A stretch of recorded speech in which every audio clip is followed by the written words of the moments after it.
In the past videos I have covered these EDC mini toolkits, all of which are linked in the description if interested.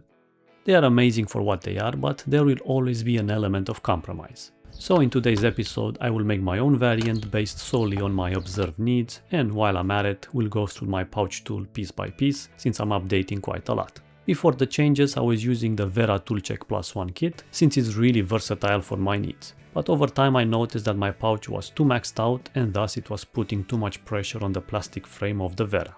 Furthermore, like many have pointed out, the screwdriver, ratchet and bit extender are mostly for redundancy because I already use my separate tools. I kept the Wera like this because there were times where I needed to counter screw something, so two ratchets were quite handy. But I really use the mini screwdriver for example since it's quite small, especially with gloves. Realistically what I actually use from the Tool-Check +1 are the bits and the sockets. I have seen people removing the combo rail and just store it like this, but I wanted a bit more protection for the parts. Thus may I present to you version 5 of my kit. As a side note, the Wiha is amazing because it offers a full-size handle driver identical to my ESD one, but because I already have the Centrofix yellow one, there is no need for the Wiha full kit. The rapid adapter from the Wera is quite chunky, so I really like the slim standard one on the Wiha, but I already have the 711L combo adapter that accepts 1/4 inch sockets and even 1/4 inch bits. Regarding ratchets, my favorite one is this 1/4 inch Presta Cycle because it's longer, it can be used as the T-handle for extra torque, and it even has a bit slot in the handle. So let's tackle the main missing ones, the sockets and the bits. I decided to get this Makita 1/4 inch impact socket kit, which is exactly what I was looking for. It even comes with its own bit adapter, but I will keep it mostly as a backup. Finally, onto the bit situation, I have found this generic Wera case that comes with these bits and its own bit adapter as well.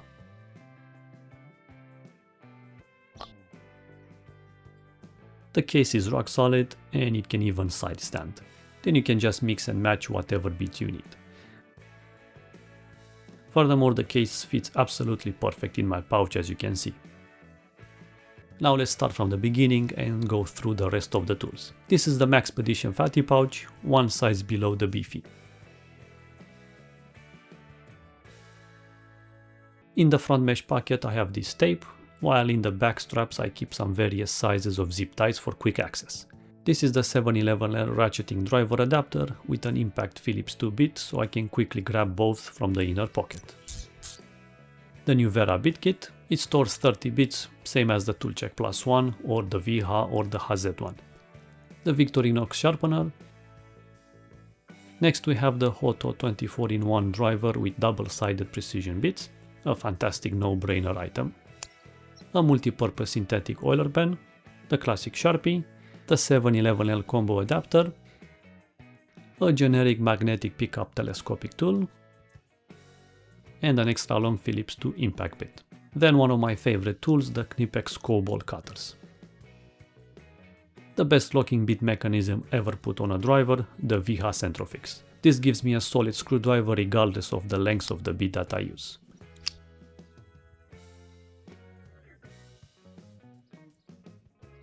A mini beak lighter, the famous Knipex Cobra and nut pliers, both in 125mm, my main multi-tool of choice, the Leatherman Surge,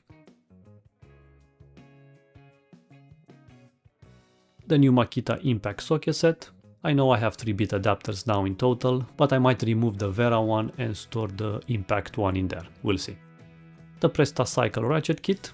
It's rated up to 60 Nm of torque, which is plenty for a lot of scenarios, and it's also glove friendly since it's so long. A generic mini tape measure in both inches and centimeters. A head torch for hands-free operation, the Nightcore NU25UL. Now onto the final pocket. So we have another round of slimmer zip ties, and I like to keep them like this for quick access. Some gloves, some glue sticks which I melt with a lighter, some mini diamond files. These are very handy to me when I start to tinker or modify Swiss Army knives. Some metal wire, finally spare Ziploc bags and some various sized heat shrings. So yeah. All of these kits are so cool and useful depending on your needs. They all have their strengths and weaknesses, which I covered in separate videos. But I hope you enjoyed my interpretation of what works for me and my V5 iteration of the toolkit.